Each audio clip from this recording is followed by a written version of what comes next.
World Cup to talk about. We did mention the Associate Nations have started their play-in tournament. I think Sri Lanka are already confirmed in.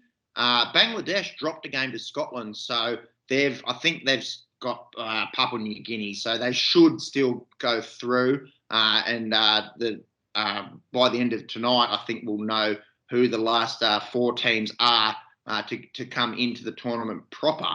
Us as Australian fans, we're in a group with England, West Indies, South Africa, and just recently Sri Lanka. Mm-hmm. Boys, we haven't got a good record in playing T20 international cricket. We've played fuck all, and the most recent tournaments we lost to West Indies and Bangladesh. We can't have our heights or our expectations set too high here. What are your thoughts around our side? Hard to say, because those teams that did lose were probably Australia A&a-half, maybe. Yeah. Yeah, like there's at least 5 guys to come in. Yeah, that is true. That is true. My concern is the guys that weren't playing. Sure, Maxwell hadn't played in those, and he's out there killing it. But Warner did fuck all in the IPL. Sat on the bench. They didn't big him. Smith was playing a game about 30 here or there. Couldn't even break into Delhi Capitals best 11 in some of the games. My concern is, those guys that weren't playing in those games against Bangladesh and West Indies aren't really elite T20 cricketers at the moment. Yeah, well, they'll make us better, definitely. Definitely. Like you say, England and West Indies are probably top of the moment. We should beat England, South Africa and Sri Lanka. You'd hope. Hopefully we can sneak a game against the other, because we'll play each of them twice, don't we? No, one game against each of them, and then top two go through. So it's cutthroat. Like this game Saturday night, it's the first game of the tournament proper, if you will, against South Africa. It's must win because if we drop that, then you've got to go out and beat most likely England and the West Indies, and make sure you don't have any slip up against Sri Lanka and the other minnow to come through. It's going to be a tough one, boys. Yeah, and like I said before, India looking very dominant. Should be India and New Zealand get out of their group. Yeah, I would think, against Afghan and Pakistan already in there. I wouldn't rule out Pakistan. Definitely New Zealand would be the second favourite in that group. Monks, have you got any odds up there for the tournament itself? And mind you, keep in mind, if we go through an Australian betting agency like Sportsbet, expect to get shorter odds than maybe we should be thinking of in this tournament proper. India the favourites? Just keep on chatting amongst yourselves. India should be favourites, I would have thought. From that warm-up game, they did it very, very easy. The depth that they've got is unbelievable. And on top of it all, we're coming through the IPL, which has just been played in the Emirates, into this World Cup that's going to be played in the Emirates. Everyone's going to have their eye in for the Indians. It's theirs to lose, I think. I think England could do a little bit of damage, but New Zealand maybe is smoky, but I don't see us bothering them. And you can't rule out the defending champions and 2-time T20 champs in the West Indies. Well, according to this, in a warm-up game against New Zealand, we beat them 2 days ago. Yeah, we did. That was the warm-up before the India game. Yeah. Again, grain of salt, warm-up game, etc., etc.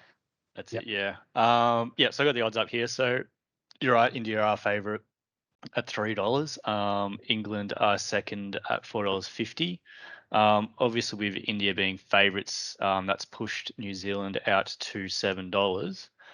And as you mentioned, there's probably a little bit of favouritism here. Well, actually, not much. Not much there.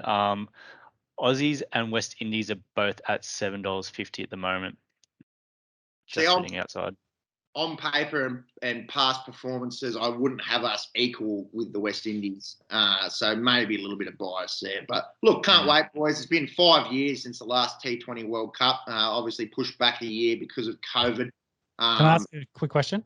What do you think of this team from that warm-up game? They had Warner and Finch open. Marsh was 3. Steve Smith was 4. Steiners 5.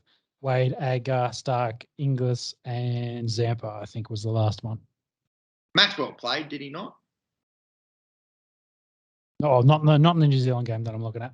I think bring up the Indian team because I believe he played in that India team. I think, Warner, Finch. I think Marsh will bat 3, given his recent form. I think Smith will bat 4. I think it'll be Maxwell, Stoinis. 7 is interesting. I think they will go with Wade, but Inglis will be knocking down the door. And then the bowlers, Zampa definitely picks himself in the short format. And then you'd think probably Cummins, Hazelwood, and maybe Ashton Agar, I think will be our starting 11. Yeah, so against India, we had Warner, Finch, Marsh, Smith. Warner and Finch got 9. Marsh got 0. Smith, 57 for him. Maxwell, Steiners, Wade. Then it looks like Cummins, Agar, Richardson, Stark, and Zampa. Extended team. Extended team, of course, for the warm-up. I think it pretty much picks itself outside of the last bowler and maybe the keeper. But I think Cricket Australia always shows faith in Matt Wade. So I think expect Wade to be behind the stumps come Saturday night. So Rahul, Sharma, Yadav, and Panya covered our run chase by the fall. Yeah, they're stacked. They're stacked. They're very a very, very good white ball team. Be very surprised if they don't make the final, if not win the whole thing. Let's move back to some domestic cricket, boys, with the Ashes, not too far away. We had 2 games in the Sheffield Shield. Queensland drew with South Australia. The big one to take out of this, it was a second innings score, but Usman Khawaja, a massive ton, 174. And with Will Pucovski, unfortunately, copping another one in the nets and showing, again, some concussion symptoms, there's a big question mark around the opening position for the Ashes. Usman definitely putting his hand up. Marcus Harris will be considered. Joe Burns. Look, it's open slather, really, if Pucovski will be out. As well, we're 2 months away, so there's no reason why Pucovski can't get fit. Wishing him all the best there. Can I just clarify? Looking at it, it doesn't look like I can't find news for another concussion, and still they're talking about his 10th one that he suffered against Victoria 2 weeks ago. And I think the news keeps cycling it through that, hey, he's got, concussion, whether that's a bit of a beat up there. But anyway, the story goes that Will's trying to get back within the next month. So he may miss a game late November, but whether he can get back in that side, essentially having no cricket in that time frame, is what I think we're discussing. Potentially, we'll have to see. Again, Sean, then that leads us into the Tasmania WA game. Tasmania did get a win there. Sean Marsh looking okay, didn't score a ton, but scored a few runs. The most interesting thing out of this one was Cam Bancroft channeling his inner Pujara and making a solid 11 off 215 balls there. Mate, if I face 215 balls in a season, I'm pretty happy with that. So hats off to Cam Bancroft, just putting up the brick wall there. Unfortunately, it wasn't enough to see WA home, Tasmania getting the bickies there. And then a big story coming through in the last 24 hours in the retirement from all international cricket of James Pattinson. He's only 31 years of age, a bloke who, look, if his body didn't really give out, may have played 70 to 100 tests or more. Plagued by back injuries, and also one of those guys that was just sort of on the cusp, in this era where since Cummins has been healthy and you've got Stark and Hazelwood there, very difficult team to bust into. Wishing him all the best. I sent you boys a little video as to what his thoughts are going forward. He's got a little 2-year-old girl who essentially with COVID protocols and traveling, he got to see very little of her first year of life. He's doing a carpentry apprenticeship. He's hanging up the boots from international cricket, but wouldn't be surprised to see him go around a T20, kind of, make a bit of coin. The bloke deserves it. I think, Monks, if you wouldn't mind having his career stats there, did he play 20-odd tests, 26 tests, something like that? Yeah, so his international career spanned from 2011 through to 2020. He played 21 international tests.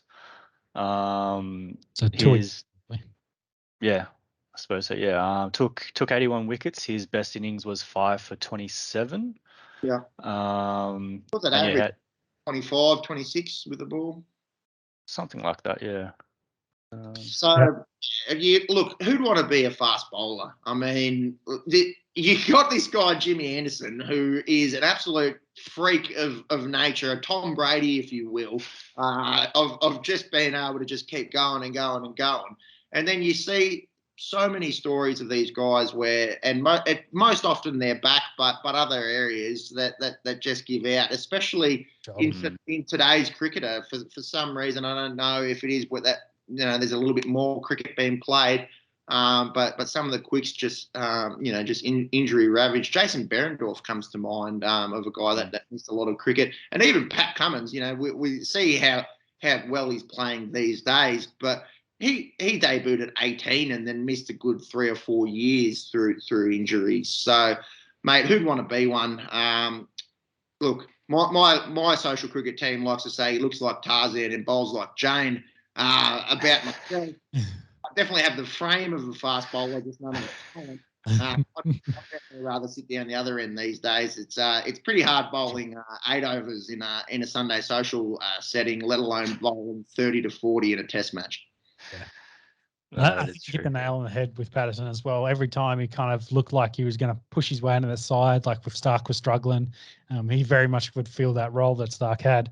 Then, an injury would creep up, whether it was hammies, knees, back, etc. Like the typical fast bowler stuff. He just couldn't stay healthy and couldn't cement his spot where he would have, like over that 10-year career, could have played the 100, as you said. Sort of averaging like roughly 2 a year, which I think ended up being like he'd play a couple series in a year, be injured, be out a year or two, have to work his way back inside. 3 years, yeah. And as well, an underrated part of his game, pretty sneaky good with the bat. There's a few instances of him, I think he scored a few tons for Victoria, grade cricket, like just wielding it. Hats off to James Pattinson on an excellent career and wishing him all the best moving forward.